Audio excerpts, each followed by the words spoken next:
Aloha. I'm really nervous. One, because I'm a bad speaker, but I'm coming after three gorgeous women, much smarter than me, with animation. We're late for lunch, and she's talking about food. I don't know about you, but I want to run and get a six-pack and poke it already after listening to that. So, and I agreed to come to this, and Malia asked me, usually, when I'm asked to come to these to talk about water, and then I read the email more, and I was supposed to talk about traditional knowledge and ways of knowing. I'm an engineer. I'm not very philosophical. I like to hunt and smoke meat. So as I was flying over today and just trying to think about the thoughts I've been collecting over the last few days of what is traditional knowledge to me, and why was I asked to be here? I mean, like, do I employ traditional knowledge in what I do in my day-to-day activities, both as a Kanaka as well as someone who works for community schools? So I was thinking about it a bit, and we heard a lot about bridging Western knowledge and cultural knowledge and so forth. So I started thinking about that a bit of, so you talk about science. Science is just a systematic way of looking at the world around you, looking at the physical environment, the material environment. So it's not just a Western thing. It's just a way of systematically looking at the world around you. And you look at different ways of knowing. I'm thinking traditional knowledge is science. It's also spiritual. So spiritual has to do with pertaining to the soul or spirit. Other definitions is intellect. That's definitely part of it. Place-based, historical. People like Mihana and Kale are people I admire for their delving into oral traditions, to Mele, Oli, Nupepa, and so forth, the forms of knowledge. So for me, just for me, my way of thinking about what is traditional knowledge, to me it's a knowledge system, a way of knowing that not just honors and says that science, spiritual, and so forth are compatible. Not just that they're compatible, but they're necessary. That you need all of those to be able to make informed decisions. That's what, for me, is traditional knowledge. Kind of a neat example that actually relates to this is I used to be at the University of Hawaii for a little while teaching, and I see a lot of familiar faces I haven't seen in a while. Put up two weather stations, one in Honaunau, Mauka, and one in Kahaloa. So two different forests of Mauka in South Kona. One was mostly non-native, one was mostly native trees. So going out there to set up this weather station, I was going to measure soil moisture, precipitation, all different kinds of things to try and calculate, and then eventually leading to quantification of native versus non-native uses of water, how are different native and non-native trees process water. So very scientific process, cutting edge equipment. So I was up there with my student at that time, Imiola Lindsay, from Waimea, another Hawaiian scientist, if you will, looking for a place to put these stations. So we stopped the truck, walking through the bushes. We're trying to find some place that we don't have to impact that many trees. We're up in the forest and we got to get permits. And stop, go look, nothing, stop, go look, nothing. And we stopped at one place and we're going through the forest, and so you can hear all the birds in the forest. They don't usually come down to the canopy by you. You're sitting there on an old coal log that's fallen down, really big one, been on the ground for a while, sitting there, and Elepaio comes and flies down right by our feet. So two of us don't say anything to each other, and we say, okay, this is where we're going to put it. It was in an opening created by the koa tree, so we didn't have to cut down. I think we had to cut down one tree, one apu'u. Put our first station there. That was in the native forest. We went to the non-native forest, which is ash and other kinds of trees planted for previous efforts to restore watershed in Kahaloa. And same thing, stop the truck, look. We're trying to get two comparison sites up. There's no native birds over there. So we stop, we're sitting down one place, and the Elepaio flies out of the trees and lands by our feet. So we look at each other, okay, we put the other station here.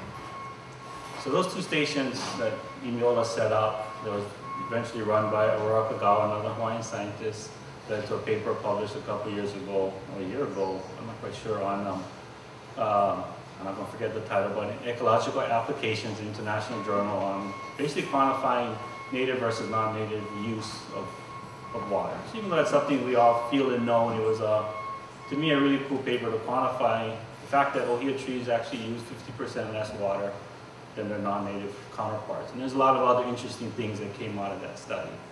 But for me, that's an example of the decisions of where to put those stations and how to do it came from, I feel we were guided by, and we never saw another pile for the whole rest of 2 years of the experiment. We could hear them, but we never saw one once. But the placement of those 2 stations was from that. Went to Kohala, we did one, we didn't see any Elipayo. That station, I don't know where it is now. I don't have any data from there. It's a complete waste of time. So if you don't listen, sometimes you just get screwed up.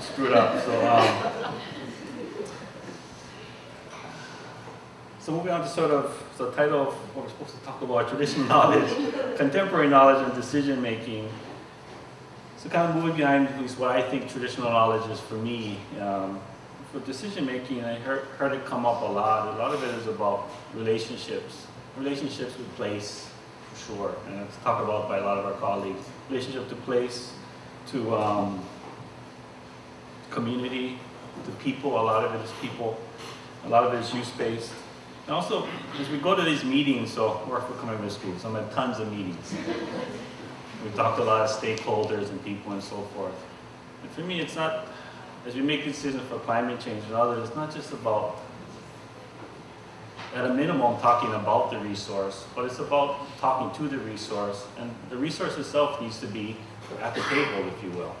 So as we sit and we're talking, we got the government official, we got environmental groups and conservation groups and private landowners and ranchers. I mean, for me, I like to think as I try and make decisions of that kahawai, that so forth, is also at the table. And their needs need to be considered just as any other stakeholder in that decision making. So it's not, sorry, I didn't read my notes. So it's not, at all presuming that we know what the kahawai, that would be very presumptuous to me. But it's at least being open and listening to that conversation and having that discussion with that place, with that kahawai, especially when you're not from there, and also talking to the people of that place as Mihana and others. Which for me, there's only really one place I can profess to be able to have that kind of knowledge, and it's where I'm from. Other than that, I'm a guest when I go to other places. So talk about that, the relationship. I have another little story to tell, because I think really related to climate change. In hindsight, maybe it's a beacon of what's to come. So, Niuli'i Kohala. So everybody knows what Kohala is. Niuli'i is a very storied stream in Kohala. So there's a woman there, Auntie Nani, just gonna call her Auntie Nani, who was on the Makai end of Niuli'i stream, in the Ahupua'a. And I've known Auntie Nani for a long time. So 2 years ago, Niuli'i stream dried up. It just dried up. That never happened before ever. So Auntie Nani calls me, and Uncle Bob Lindsay from Oahu, and we go down there to Kaeo Beach Park, and we've ever been there. There's a little pu'u, and they got a bench on the top of the pu'u, right where the mulivai is, comes out there into the bay. Just sit down there, and the last lo'i farmers in Niuli'i. Turns out there's only about half a dozen lo'i Hawaiian kalo farmers in Kohala. That's it left. And majority of them in Niuli'i and 2 other streams next door. It was a really hard meeting. A lot of anger, a lot of tears, a lot of emotion that their kahawai was dry for the first time ever.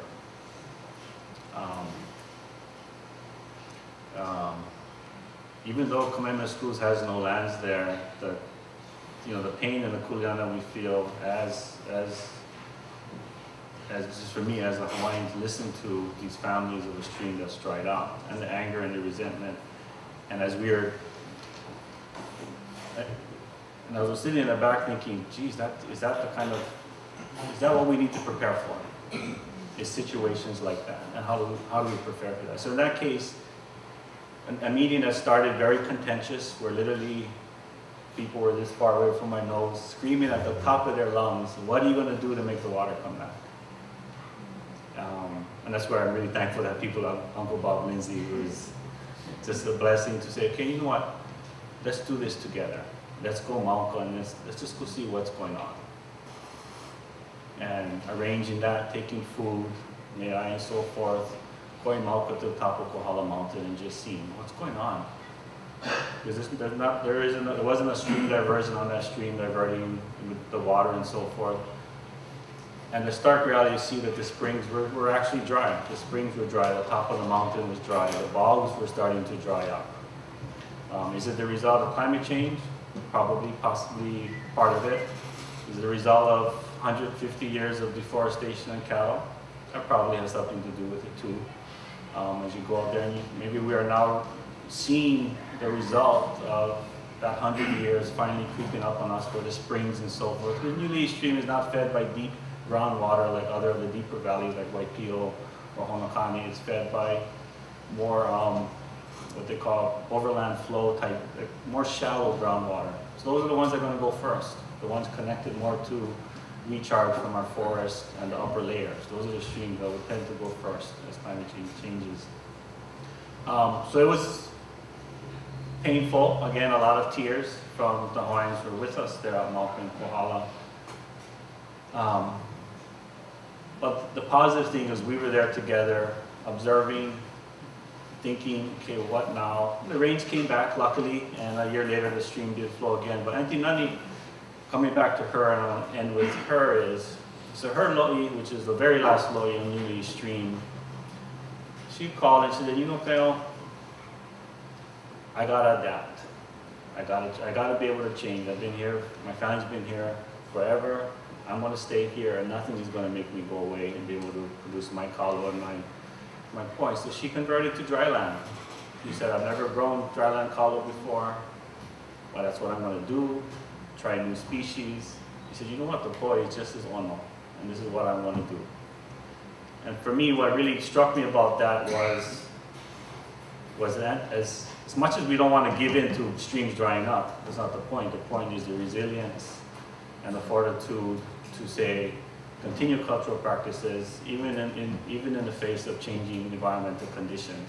And she used more modern Western things where she put in a water tank to help her get through some of the tough times. And just interesting discussions on where does the Kohala ditch come into this picture. Does the Kohala ditch, even though it is a symbol of negativity in many cases for water, can it be turned into a positive to carry us through the really tough times? And Kapu is smiling. But to end on that, because I think as we deal with situations like that, as we're seeing streams drying up, that just happened on North Shore, Honolulu Stream on Kauailoa, Oahu, went silent 2 years ago. That has never happened. So, so mahalo for having me, and as we start thinking about our ways of knowing, you know, our past, and as we confront the present and prepare for what's coming down the road, I feel good knowing there's people like all the people I see out in this audience got each other's back. So again, mahalo, and I won't keep you from lunch any longer.